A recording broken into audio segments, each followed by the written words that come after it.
Assalamualaikum warahmatullahi wabarakatuh. Perkenalkan, nama saya Fatika Munawaroh, NIM 182111214 dari Prodi Hukum Ekonomi Syariah, kelas 7G, Fakultas Syariah UIN Raden Mas Said Surakarta.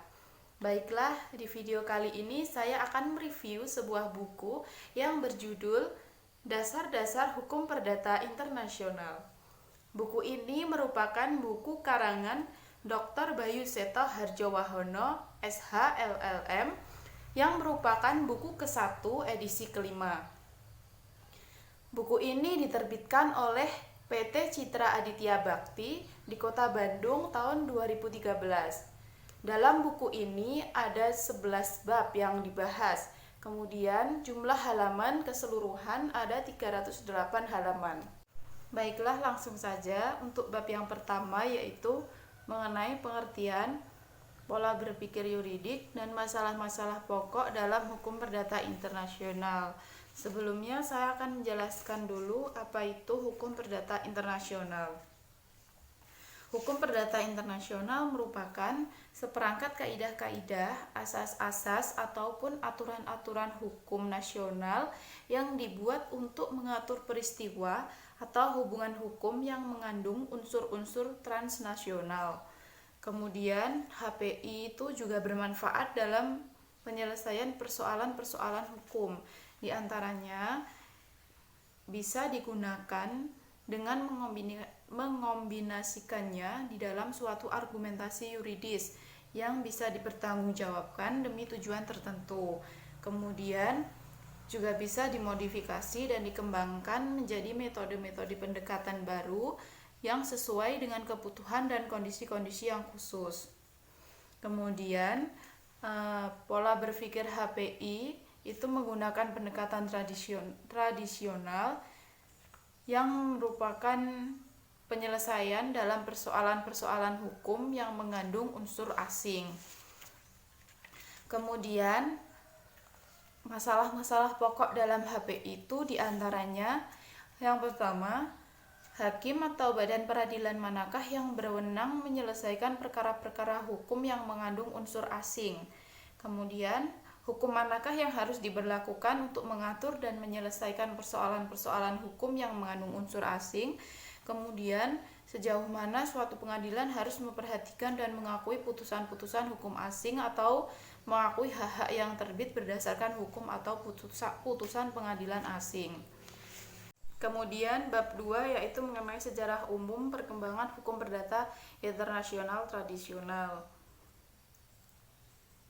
Asas-asas dan pola berpikir HPI sudah dapat dijumpai dan tumbuh di dalam pergaulan masyarakat sekurang-kurangnya sejak masa Kekaisaran Romawi pada abad kedua sebelum Masehi sampai ke-6 Masehi, seiring dengan pertumbuhan peradaban Barat di Eropa daratan.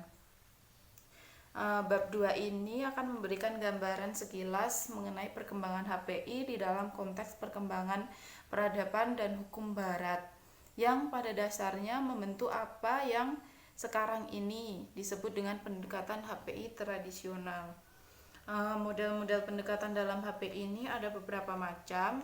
Di sini saya akan membahas yang berdasarkan metodologi penetapan hukum yang harus diberlakukan.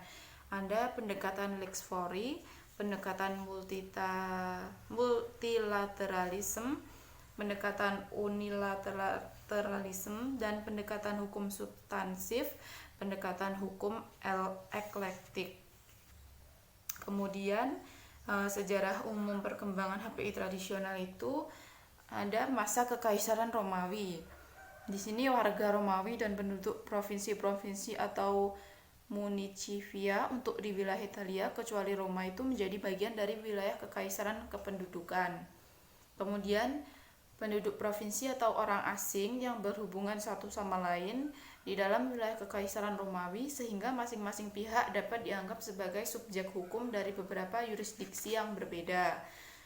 Kemudian pada masa ini ada asas-asas penting dalam HPI modern. Yang pertama yaitu asas lexitus. Kemudian yang kedua asas lex domisili. Kemudian yang ketiga, asas lex loci contractus.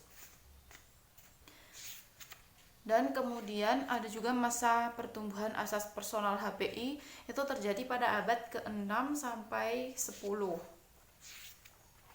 Kemudian masih banyak lagi di dalam bab 2 ini yang dijelaskan secara rinci dalam buku ini. Kemudian bab 3 yaitu mengenai hukum perselisihan dan sejarah perkembangan hukum perdata internasional di Indonesia. Pada dasarnya HPI merupakan bagian dari hukum perselisihan, dan hukum perselisihan sendiri itu dapat diartikan sebagai bidang hukum yang berfungsi untuk menyelesaikan masalah hukum yang melibatkan lebih dari satu sistem hukum dengan cara menentukan sistem hukum yang seharusnya berlaku untuk menyelesaikan masalah hukum tersebut. Jadi hukum perselisihan ini sangat bergantung atau merupakan hubungan dari hukum perdata internasional. Kemudian ada metode pendekatan hukum perselisihan, yaitu ada titik taut. Titik taut itu dibagi menjadi dua, yaitu titik taut primer dan sekunder. Kemudian ada kualifikasi, ada prosedur penyelesaian perkara. Kemudian ada sejarah perkembangan hukum perdata internasional di Indonesia.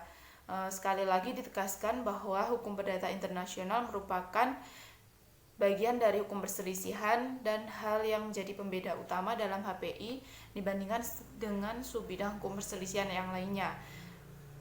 Bahwa HPI ini memiliki titik taut berupa adanya unsur asing di dalam peristiwa HPI. Pada dasarnya pemikiran HPI di Indonesia itu berkembang dari konsep hukum perdata kuansi internasional, sebuah konsep yang diperkenalkan oleh André de Porte. Kemudian di Indonesia masih merupakan negara jajahan Belanda pada saat itu, dan konsep ini diperkenalkan oleh pemerintah Belanda dengan melalui sistem yang dikenal dengan sistem hukum antar golongan atau hukum antar komunitas. Kemudian dalam bab 4 ini juga ada kualifikasi masalah-masalah hukum dan juga teori-teori yang digunakan dalam kualifikasi HPI. Seperti yang pertama, teori kualifikasi lex fori, kemudian teori kualifikasi lex causa, kemudian teori kualifikasi bertahap, yang keempat kualifikasi analitis, kemudian yang kelima teori kualifikasi berdasarkan dengan tujuan HPI. Kemudian yang bab kelima yaitu doktrin tentang penunjukan kembali atau bisa disebut dengan renvoi. Renvoi sendiri dapat diartikan sebagai penunjukan kembali ataupun penunjukan lebih lanjut oleh kaidah-kaidah HPI dari suatu sistem hukum asing yang ditunjuk oleh kaidah HPI lex fori. Kemudian renvoi ini juga dikategorikan menjadi dua jenis, yaitu yang pertama remission ataupun juga penunjukan kembali, dan transmission atau penunjukan lebih lanjut. Kemudian bab yang keenam yaitu tentang ketertiban umum, kaidah-kaidah hukum memaksa dan hak-hak yang diperoleh. Di sini ada konsep ketertiban umum dalam HPI, kemudian konsep kaidah hukum memaksa, kemudian konsep hak-hak yang diperoleh dalam HPI. Di sini asas ketertiban umum dan asas pemberlakuan di suatu pihak dan asas hak-hak yang diperoleh di lain pihak itu sebenarnya merupakan dua sisi dari satu persoalan HPI yang sama, yaitu pemberlakuan atau pengakuan oleh lex fori terhadap hukum asing yang seharusnya diberlakukan, baik itu karena dipilih oleh para pihak maupun secara objektif ditunjuk oleh kaidah-kaidah HPI lex fori itu sendiri. Kemudian bab yang ketujuh yaitu persoalan pendahuluan dan depackage. Di sini masalah persoalan pendahuluan dalam HPI itu dapat dirumuskan secara sederhana sebagai suatu persoalan dalam HPI di dalam sebuah perkara yang harus dipecahkan atau ditetapkan terlebih dahulu sebelum putusan terhadap masalah HPI yang menjadi pokok perkara itu dapat ditetapkan oleh hakim. Kemudian cara-cara penyelesaiannya itu ada beberapa cara. Yang pertama, absorption. yang ditetapkan melalui penerapan kaidah HPI untuk mengatur masalah pokok dan digunakan untuk menjawab persoalan pendahuluan. Kemudian ada repartition. Ya, melalui repartition itu hakim harus menetapkan lex cause terlebih dahulu untuk masalah pendahuluan. Kemudian ada pendekatan kasus demi kasus. Di sini yang harus dilakukan dengan pendekatan kasus demi kasus itu dengan memperhatikan sifat dan hakikat perkara atau kebijakan dan kepentingan forum yang mengadili perkara. Baiklah, yang selanjutnya yaitu bab 8, itu mengenai prinsip-prinsip umum hukum acara perdata internasional. Di sini ada prinsip HPI tentang dasar penetapan yurisdiksi forum dalam litigasi perkara transnasional. Sebelumnya pengertian masalah yurisdiksi itu secara luas sebagai masalah apakah sebuah forum itu akan mengadili dan memutuskan suatu persoalan hukum yang diajukan kepadanya. Kemudian dalam bab 8 juga terdapat elemen-elemen yurisdiksi forum dalam HPI. Penjelasan dan kasus-kasusnya itu ada secara lengkap di buku ini. Kemudian ada juga tren perkembangan hukum acara perdata internasional. Kemudian yang selanjutnya yaitu bab 9 mengenai teori-teori HPI modern. Dalam teori HPI modern ini berusaha memperluas klasifikasi statuta, personalia, dan mixta ke dalam seluruh pemikiran HPI. Maksudnya itu persoalan-persoalan HPI itu hendaknya dikualifikasikan terlebih dahulu pokok perkaranya ke dalam kategori persoalan real atau tentang benda, atau juga persoalan personal tentang status hukum dan subjek hukum. Kemudian dalam teori HPI modern ini juga terdapat teori HPI internasional, teori teritorial, teori hukum lokal, teori analisis kepentingan negara, dan beberapa varian teori analisis kebijakan. Kemudian juga ada teori choice influencing considerations, kemudian ada juga teori keadilan. Selanjutnya bab 10 yaitu mengenai asas-asas umum dalam hukum perdata internasional, khususnya dalam bidang-bidang hukum keperdataan. Secara tradisional dalam hukum keperdataan itu orang mengklasifikasikan kaidah-kaidah hukum ke dalam beberapa subbidang hukum, yaitu tentang subjek hukum, keluarga, benda, perikatan, dan juga pewarisan. Kemudian ada juga asas-asas HPI tentang subjek hukum. Yang pertama yaitu asas nasionalitas ataupun juga kewarganegaraan. Berdasarkan asas nasionalitas ini, status personal seseorang itu ditetapkan berdasarkan hukum kewarganegaraan. Kemudian ada juga asas domisili.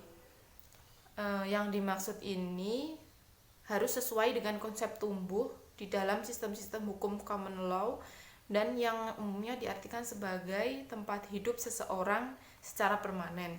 Jadi domisil yang ditanyakan di sini domisilinya. Kemudian asas-asas untuk penentuan status badan hukum. Kemudian ada juga asas-asas HPI dalam hukum keluarga, asas HPI dalam hukum benda, asas HPI dalam hukum perjanjian, asas HPI tentang perbuatan melawan hukum, dan yang terakhir asas HPI tentang hukum pewarisan. Kemudian bab yang terakhir yaitu bab 11. Ini membahas tentang eksistensi dan prospek hukum perdata internasional di masa depan. Di antaranya ada hukum perdata internasional pada dasarnya bersifat nasional teritorialistik, kemudian harmonisasi hukum perdata internasional, dan yang terakhir membahas tentang harmonisasi hukum dan lex mercatoria baru atau di awal pergeseran fungsi HPI. Sekian penjelasan dari review buku Dasar-Dasar Hukum Perdata Internasional. Semoga bermanfaat. Kurang lebihnya saya mohon maaf. Wassalamualaikum warahmatullahi wabarakatuh.